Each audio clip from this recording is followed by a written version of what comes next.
ರಾಜಕಂತೀನಿ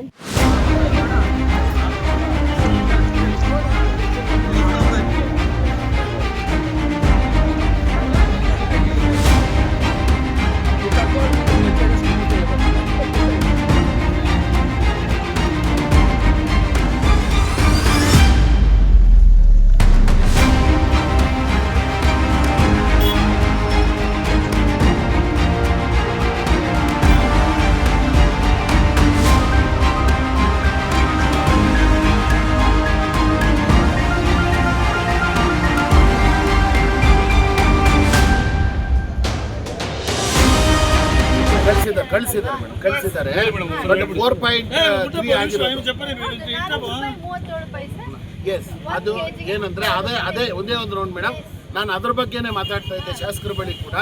ಇವತ್ತು ನಮ್ಗೆ ಇಲ್ಲಿ ಸಮಸ್ಯೆ ಏನಾಗಿದೆ, ಆಂಧ್ರದಲ್ಲೂ 4 ರೂಪಾಯಿ ಸ್ಯಾಂಕ್ಷನ್ ಮಾಡಿದ್ದಾರೆ ಆಂಧ್ರ ಸರ್ಕಾರ ಕೂಡ, ಮತ್ತೆ ಕಂಪನಿಗಳಿಗೆ 8 ರೂಪಾಯಿ ನಿಗದಿ ಮಾಡಿದ್ದಾರೆ. ಅಲ್ಲಿಗೆ 12 ರೂಪಾಯಿ ರೈತರಿಗೆ ಸಿಗ್ತಾ ಇದೆ. ಇಲ್ಲಿ ನಮ್ಮಲ್ಲಿ ಫ್ಯಾಕ್ಟ್ರಿಗಳಿಲ್ಲ, ನಾವು ಆ ಕಂಪನಿಗಳ ಮೇಲೆ ಅವಲಂಬಿತರಾಗಿ ಅವ್ರು ನಮ್ಮ ಮಾವಿನಕಾಯಿ ತಗೊಳ್ತಾ ಇಲ್ಲ. ಇಲ್ಲಿ ಮಾರ್ಕೆಟಲ್ಲಿ ನಮಗೆ 4 ರೂಪಾಯಿ ಬಿಕ್ರಿ ಆಗ್ತಾ ಇದೆ, ವ್ಯಾಪಾರ ಆಗ್ತಾ ಇದೆ. ಸರ್ಕಾರದಿಂದ ಈಗ 4 ರೂಪಾಯಿ ಕೊಟ್ಟರು ಕೂಡ ನಾವು ಪ್ರೊಡಕ್ಷನ್ ಕಾಸ್ಟ್ ನಮ್ದು ಇವತ್ತು ಏನು 15 ರೂಪಾಯಿ ಒಂದು ಕೆಜಿಗಿದೆ, ಬಟ್ 8 ರೂಪಾಯಿ ಬಂದರೆ ಪ್ರಯೋಜನಕ್ಕೆ ಆಗಲ್ಲ. ನಾವು ಡಿಮ್ಯಾಂಡ್ ಇಟ್ಟಿರೋದು 10 ರಿಂದ 15 ರೂಪಾಯಿ ಕೊಡಲೇಬೇಕು ಅಂತ. ಕನಿಷ್ಠ 10 ರೂಪಾಯಿನ ಈ ಸರ್ಕಾರ ಘೋಷಣೆ ಮಾಡಬೇಕು ಈ ಸಲ ಬೆಂಬಲ ಬೆಲೆನ ಅಂತ ನಾವು ಇಟ್ಟಿರೋದು ಮೇಡಮ್.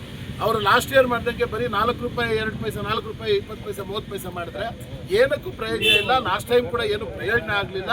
ಇರೀ ಸುಮ್ಮನೆ ನಾವೇನೋ ಒಂದು ವಾಸಿದವನಿಗೆ ಒಂದು ಅನ್ನ ಕೊಟ್ಟಂಗಾಗಿದೆ. ಅದಕ್ಕೆ ಪ್ರತಿ ವರ್ಷ ಹಿಂಗೆ ಆಗಿ ನಾವು ಹೋದ ವರ್ಷ ಮತ್ತು ಈ ವರ್ಷ ಕೂಡ ಜೀವನ ಹಾಳು ಮಾಡ್ಕೊಂಡ್ಬಿಟ್ಟಿದ್ದೀವಿ. ಈಗ 10 ರೂಪಾಯಿ ಆಗಲೇಬೇಕು ಒಂದು ಕೆಜಿಗೆ ಅನ್ನೋದು ನಮ್ಮದು ಡಿಮ್ಯಾಂಡ್ ಇರೋದು.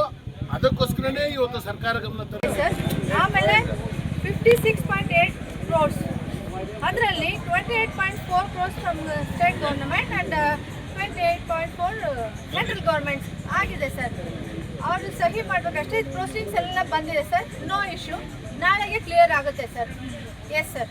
ನೀವು ಒತ್ತಡ ಹಾಕಬೇಕಾಗಿರೋದು ಸಿಎಂ ಮೇಲೆ, ಯಾಕಂದ್ರೆ ಅವ್ರು ಇನ್ನ ಇವತ್ತವರೆಗೂ ಮಾಡಿಲ್ಲ. ಸೆಂಟ್ರಲ್ ಗವರ್ಮೆಂಟ್ ಆಗಿಬಿಟ್ಟಿದೆ. ಸೆಂಟ್ರಲ್ ಗವರ್ಮೆಂಟ್ ಇವತ್ತು ರಾತ್ರಿ ಹೇಳೋದು ಕೇಳಿ ಸರ್, ನೀವು ಜಾಸ್ತಿ ಇದಾಗಿ ಮಾತಾಡಬೇಡಿ. 4 ದಿನದಿಂದ ಅವರು ಅಫಿಷಿಯಲ್ ಟೂರಲ್ಲಿ ಮಧ್ಯಪ್ರದೇಶಲ್ಲಿ ಇದ್ದಾರೆ. ಇವತ್ತು ರಾತ್ರಿ ಬರ್ತಾರೆ, ಅದೇ ನಾನು ಹೇಳ್ತಾರೆ ಅವರು ಮಾಡ್ತಾರೆ. ಸೆಂಟ್ರಲ್ ಗವರ್ಮೆಂಟ್ ಜನ ನಾಳೆ ಬೆಳಿಗ್ಗೆ ಬಂದ್ಬಿಡುತ್ತೆ. ಸ್ಟೇಟ್ ಗವರ್ಮೆಂಟ್ ಅವ್ರು ಮೀಟಿಂಗೇ ಮಾಡಿಲ್ವಲ್ಲ ಇನ್ನ. ಅವರು ಸೆಂಟ್ರಲ್ ಗವರ್ಮೆಂಟ್ ಆಗಿಲ್ಲ ಅಂತ ಹೇಳ್ತಾರೆ.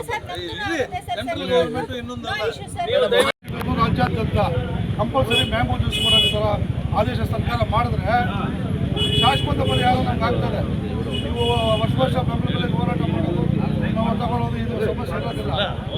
ಅದು ದಯಮಾಡಿ ಅದೊಂದು ರೆಡಿ ಸರ್ಕಾರ